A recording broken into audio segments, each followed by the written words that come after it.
My name is Anand Jayaraman, and I teach analytics at INSOFE. INSOFE stands for International School of Engineering, which is an education institution that specializes in teaching analytics, and we have locations in Hyderabad, Mumbai, and Bangalore. A natural question to ask is, what does an adjunct professor who teaches analytics know about investing?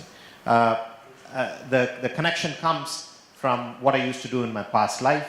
10 or so years ago, I was working at a hedge fund, a US-based hedge fund, which primarily used to do algorithmic trading.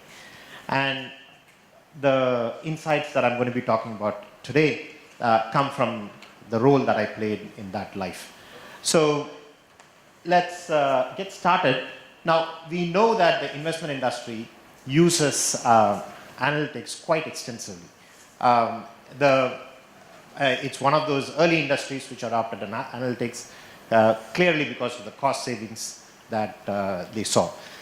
Specifically, the things where analytics is very much utilized is in trying to figure out what is the right stock to invest, what is the, once you have identified the right stock to invest, how do you allocate them in an efficient way, trying to predict bankruptcies of companies or corporate fraud detection, so on.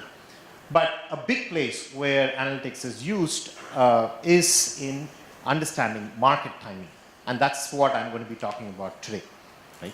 But before I get there, let me just remind you about the state of Indian investment industry. Right now, only about 2% of our population is invested in the stock markets, right? Compared to China, which has got like 10%, or US, which is like 18%. If you look at the savings, about 2% of the savings is exposed to the equity markets, whereas in US, it's like 45%. So the message is we have nowhere else to go but up. There's going to be a lot more capital that's going to be flowing in. We clearly saw an increased capital after demonetization, right?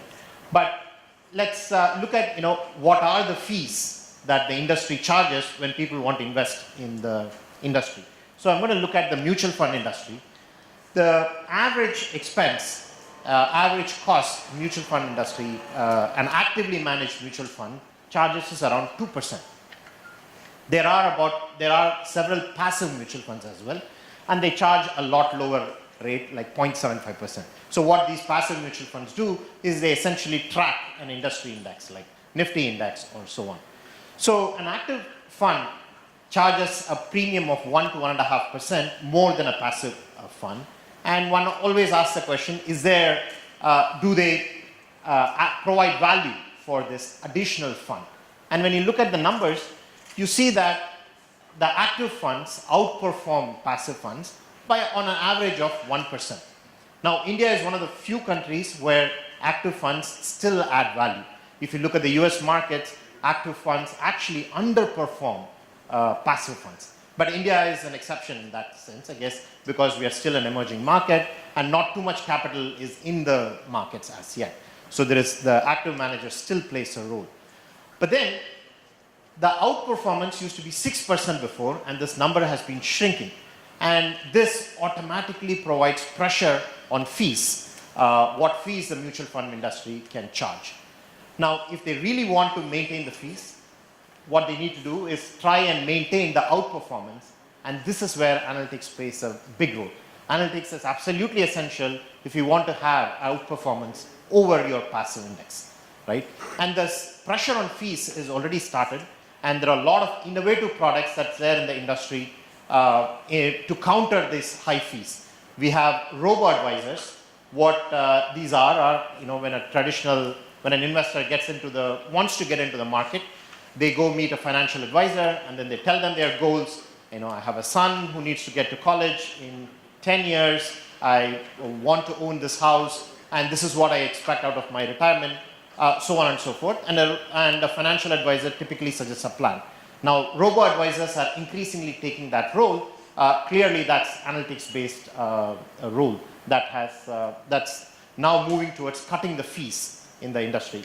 There are other hybrid products that have been introduced in the industry. People who do not want to be in mutual funds because they don't think mutual funds provide good returns. They want to be in individual stocks, but they are afraid of getting into stocks. So there are these hybrid products that's coming up, which again uses analytics in deciding, what set of stocks are good for what kind of investors. But for me personally, one of the most interesting products that have come up recently are these timed SIPs. SIP stands for Systematic Investment Plan. And what it means is that you are putting a set amount of money every month. You are investing a set amount of money every month. For example, you might decide, I'm going to put 50,000 rupees every month into a mutual fund. Now, the big advantage of doing this is that you are consistently putting the same amount, regardless of whether the market is going to go up or down. So you enjoy cost averaging. When the market is down, you end up buying more units. When the market is up, you're buying less units. And this is a wonderful way to invest. But a recent product that's come up is timed SIP. Timed SIP takes the following tack on this. They say that if you are able to predict if the market is likely to fall, does it really make sense to put your 50,000 right away at the market? Would it not make better sense to put this in a fixed deposit or a liquid fund and wait until you have a model that says that the market is likely to go up?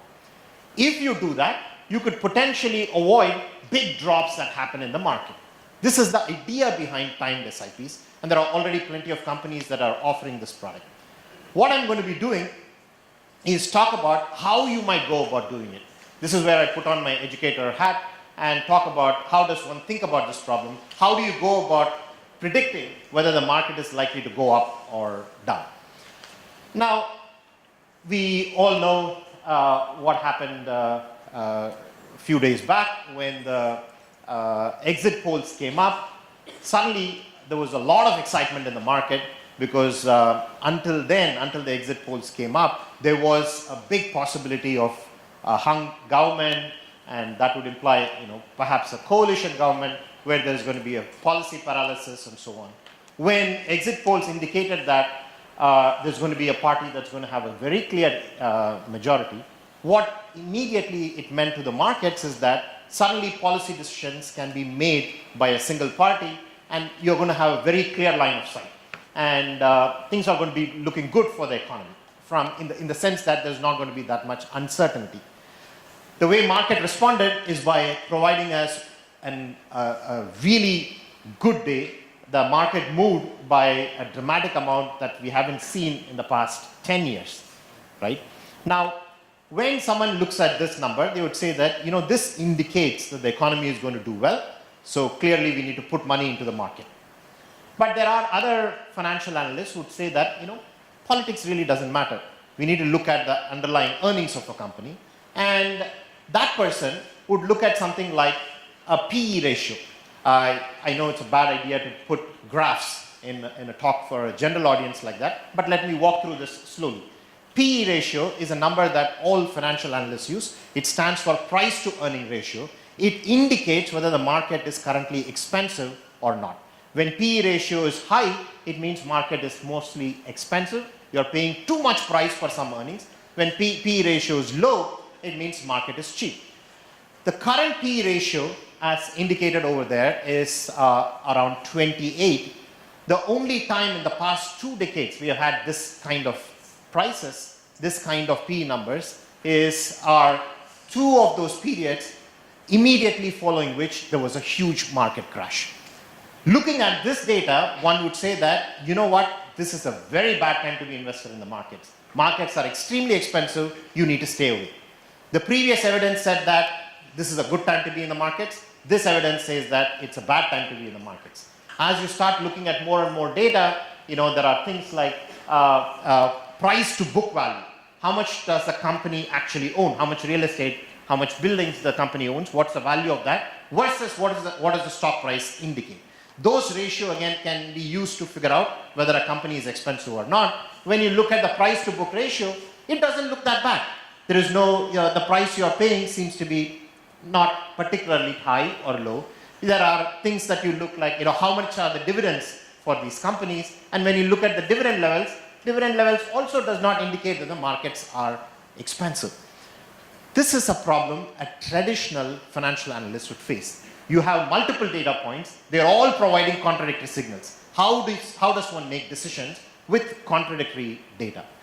Now, this kind of thing is something that algorithmic traders have figured out long time back how to handle this. The way we handle contradictory signals is by sort of looking at all of these signals together and see what data actually tells you.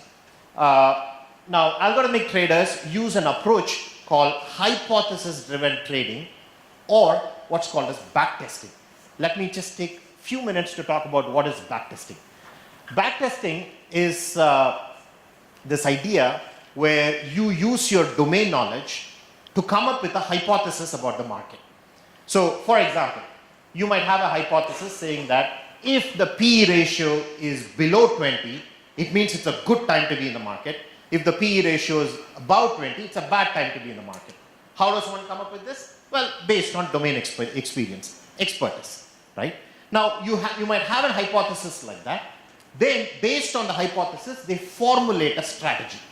A strategy could be something like this. It says that invest in the market only if PE ratio is below 20 and the dividend yields are greater than 1%. Some rules that you figure out based on your domain knowledge. And then you take these rules and you find out if I had followed this rule from 1999 onwards and invested every month, made investment decisions every month based on this particular rule, what would have been my final wealth, right? That idea where you go back in time, apply this rule and find out how this particular rule would have performed in the historical data is called as backtesting. And the way we evaluate this is by looking at, when I followed this strategy, what is my percentage returns, what is my average annualized return compared to my benchmark. The benchmark could be, you're buying and holding one particular stock. This is the way algorithmic trading has been doing stuff for a long time. Now, this has gotten very popular that even most discount brokers provide you a way of doing backtesting. And backtesting is sort of considered as data-driven approach. It's sort of right now most people view backtesting as a gold standard for deciding whether to invest or not. But we in the machine learning community know the flaws in this argument of backtesting. What are the problems? Now, number one is formulating a strategy is very hard. How do you come up with a strategy? You need domain expertise. For example, I used to trade from 2000. I started trading from the year 2006. Right in the first year of my trading, we had this huge market fall. We encountered the real estate crisis, and the way I think about numbers has been very much influenced by what I saw during the housing crisis. So my view actually is very much biased based on my individual experience. When I formulate a strategy, the strategy would always have biases, right? And so domain expertise is a good thing, but that also comes with the probability of biases. The second thing, a bigger flaw with this backtesting idea is how these strategies are evaluated. What happens is you take one strategy, you design the strategy, and you check how does the strategy perform from 1999 to now. If the strategy doesn't do well, you change the parameter a little bit and try a new strategy. You keep doing it over and over again until you find a good strategy. But you know what? In machine learning, we would say that what you are doing is you are deciding your model based only on looking only at trained data. You use the existing data to figure out a strategy and use that same strategy expecting that it will work well in the future. Anyone who's built machine learning model knows that your trained performance is going to be very different from your actual real world test performance. The second problem with backtesting is that you do not allow for the fact that the market might have evolved. You are applying the same set of rules from 1999 to now. What happened in 1999 was different. The kind of people who are trading in 1999 is very different than the people who are trading now. You do not allow things to evolve. And this is a problem with backtesting. And unfortunately, most traders right now still consider backtesting as the gold standard for testing a strategy. How would we in machine learning community handle the same problem? The way we would handle this problem is we do not just blindly formulate a strategy based only on domain understanding. What we would do is we would decide what is the first thing that we want to forecast. We would decide what are we building the strategy for. Let's say, for example, my goal is to decide whether the market is going to fall or go up in the next month. So my target variable is next 1 month's market performance. And that's what I'm putting in the last column, target variable of 1 month. And then I collect all kinds of predictors that I think might be useful in predicting this.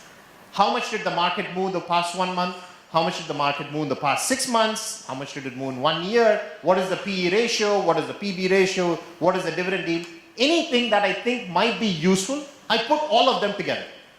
Now I'm going to run a machine learning model and have the machine learning model figure out the hypothesis. So it's not a domain expert who's giving the hypothesis based on his past experience, but instead using a statistical model to figure out a right hypothesis to start with. That was my first objection to backtesting.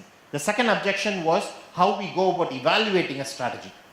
The way we evaluate strategy is through an idea called walk-forward testing. Now, what is walk-forward testing? Anyone who's done time series models would know this. You take your entire data and use some portion of your data, let's say the first 5 years of their data, to build a model. And then check how well the model works for the next 1 month. This 1 month would be my out of sample testing. I separately store that. Next, I move my window where I'm going to train to the 5 years starting from this date. And this could give me a different set of models and check the test performance of this new model. And I keep doing this over and over again. The thing is, when I do it this way, I'm allowing for the model to change from the period of 1999 to 2014. Each testing period, I would have potentially a different model. I'm allowing for the information to, the market dynamics to have been different, right? And now I check how well the model is going to be doing. Now, the problem with big machine learning, complicated machine learning ideas is that often it doesn't produce any interpretable models, right? We know that there is this big play between accuracy of models versus interpretability. Often more accurate models can be created, but they do not necessarily produce any interpretable results. And this is actually a very active area of research. You know, how do you interpret models that come out of, say, deep learning models or so on, deep learning techniques. Now, in financial domain, people expect you to have interpretable models. And for this toy example that I showed you a set of data, and I threw in some predictors. For that, we used one of more recent interpretable models, and we were actually able to produce a result that's sort of human readable. And remember, there are multiple models being created for each 5-year period, and depending on which 5-year period you're talking about, it would come up with slightly different rules. And the rules would be human readable, something like, let's say the PE ratio is very high and dividend yields is low, there is a high probability of a down, right? You are actually able to extract this kind of interpretable models. How effective are these models for real world data? I just threw in some predictors. I didn't build anything sophisticated. Turns out even these simple models are very effective. So I'm showing you two graphs. The black line is what you would have got, is what your portfolio would have looked like if you held Nifty, all the Nifty stocks, bought and held the Nifty stocks. The red line is what you would get if you followed the simple machine learning strategy that came out of our model. The way we use the predictions from the machine learning strategy is that we are going to train the model every month, and if the model says the oncoming month is going to be a down move, we stay out. If the model says oncoming month is going to be an up move, we invest. And which is why you see these flat patches where we stayed out of the market, we did not invest. And on the whole, it produces about 2 percentage points better performance all over. Now, instead of just staying out of the market, if I decided to put the money in a fixed deposit, I would have gotten about 19% return instead of 14%. So, very simple models is actually able to beat a passive strategy, right? But the thing is, you might recognize that I did not use information about the current mood. The BJP government got elected with overwhelming majority. Is there a way to use those kinds of information also into market in building these strategies? If so, how does one do this? Well, sentiment analysis is something that's standard bread and butter material that we teach in any data science course. And we know that if you have a way of analyzing sentiment and trade based on that, that can be very profitable. There was a paper that was published in 2012 which showed that looking at Google Trends data, looking at the sentiment of search terms that users are using when they are querying, you can actually trade the markets. If the sentiment, the average search sentiment is negative, stay away from the market. If the average search sentiment is positive, be invested in the market. And that dramatically outperforms buy and hold kind of strategies. So the blue line is what you would do if you use a sentiment analysis strategy. The red line at the bottom over there is what you would have gotten if you had held on to S&P. I talked about, in my toy model, I talked about how to use the structured data where I have dividend yield, the book ratio, PE value, and so on, and how you make a predictive model. And here it is sentiment data, which is unstructured data. Is there a way we can combine together? Because that's what a traditional, a human financial analyst would do. And there is, of course. Reinforcement learning allows you to bring together sentiment data and financial and structured data together, and you will be able to make better forecasts. What is the point of this? The point of my talk was this. Data analytics as a field has come up from different kinds of mathematical discoveries, insights that come from a variety of fields. From the field of statistics, from the field of operation research, from computer science, different insights have come together and we have put them all together, and now we are calling that as a data science specialization, and that's offered as a course as it is. The thing is, as data science becomes adopted more widely, you would see that a lot of these low-hanging fruits would be taken. And in order to make real progress, you would need a solid domain understanding. And what you will see is that no longer is it going to be sufficient to have a general data science courses. Instead, you will require courses which has specialized some amount of domain knowledge and a mix of domain knowledge and data science knowledge. You will soon start seeing courses offered separately for healthcare analytics, separately for retail analytics, separately for financial market analytics, and so on. We at INSOFE are already seeing demand for this kind of separate specialization, and we are offering 2 separate specializations right now, one in IoT-based analytics and one in financial market analytics. The reason why financial market analytics makes sense from my perspective is this. The current, if you look at the investment industry right now, the kind of people in investment industry employs are people with an MBA background, MBA or CA background. These are the financial analysts who decide whether to buy a stock or not, or someone from technology background who provide enabling technology to make these purchase decisions, right? But MBA schools have recognized the importance of data sciences, and they are offering 1 semester long course in data science. This is just to make someone with financial expertise familiar with data science techniques, and that's never going to be enough to solve real world data science problems. What the approach we are taking is we take data scientists, people who are trained in advanced AI ML algorithms, and provide them finance background. And this way they have the ability to first communicate with this domain specialist and be able to come up with more appropriate solution, domain appropriate solution. So that's the intent of the program. So with that, I'll stop and I'll see I can answer any questions that you have. Yeah.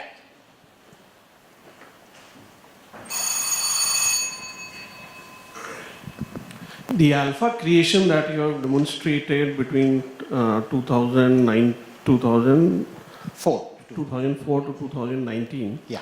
in the real world, when the performance of a fund manager is evaluated, it's done on maybe a daily basis or a weekly basis. Correct. So have you done any analysis on how consistent your alpha has been on a week-on-week basis? Wonderful question. So I was a fund manager, and obviously I'm not talking about the kind of strategies we used to use, but we are evaluated based on a continual basis. And what you do see is that these algorithms do produce alpha. And it's hard to come by in the US markets. US markets are far more efficient. But in Indian markets, there is still plenty of alpha that's there to be exploited. I just gave a toy strategy. As it was mentioned in the previous talk, there is no single winning model. There are multiple models one build, and the way you make sure that whatever model you build continue performing in real world is use different hypotheses, different set of data to build multiple models, and you trade all of them together. You try this idea of ensembling, use multiple models together to make better predictions. And each time you got to keep evaluating, is the model still working? It used to be working until some time. Is it continuing to remain? Is it still going to be functional or not? That's something you got to keep evaluating. Because as financial markets mature, there is going to be a lot more people who are using these ideas in exploiting the markets. And what's going to happen is any opportunity that remains will very soon disappear. So you got to keep innovating over and over again. Yeah. Thanks. Any other questions? Great, thank you. Yeah, one sec. I just had one question here. Sorry. Yeah. So predicting the markets is probably one of the toughest problems in the world, right? Absolutely. Everyone wants to predict the markets. So Absolutely. when we talk about algorithmic trading, where you're defining a set of rules which are letting you know how the markets are going to move over a period of time, right? It works better in a short-term, long-term investment kind of a scenario. But when you look at the derivatives market, or when you look at intraday trading, the dynamics are very different. So how do you think this whole algorithmic predictive approach holds up in a derivative scenario or in an intraday scenario? Very good question. So lot of this algorithmic trading, a lot of ML-based algorithmic trading ideas actually are used on the intraday space. And the main reason it's used more often in intraday space is that on the daily space, there are a lot more investors who can get in and get out on the daily space. Finding alpha on the daily space is harder, but finding alpha on the intraday space is easier, because anyone who's trading, the retail investors who are trading do not have that kind of intelligence to apply live running models on an intraday level. So a lot of hedge funds do operate on the intraday space. Derivative markets is a completely different beast. There are a lot of other complications that come in. But on the whole, you know, I'm giving you a solution. I'm suggesting that there is this way to beat buy and hold kind of strategy.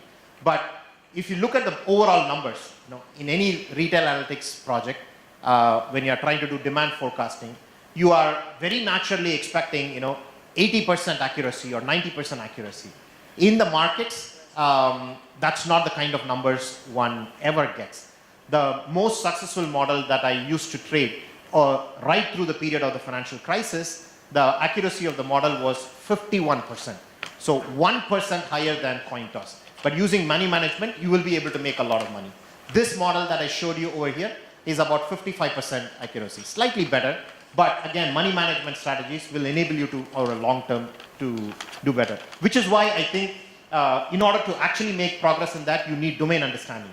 You need analytics knowledge, and you also need finance knowledge. Bring them together, and that's when real world problems are solved.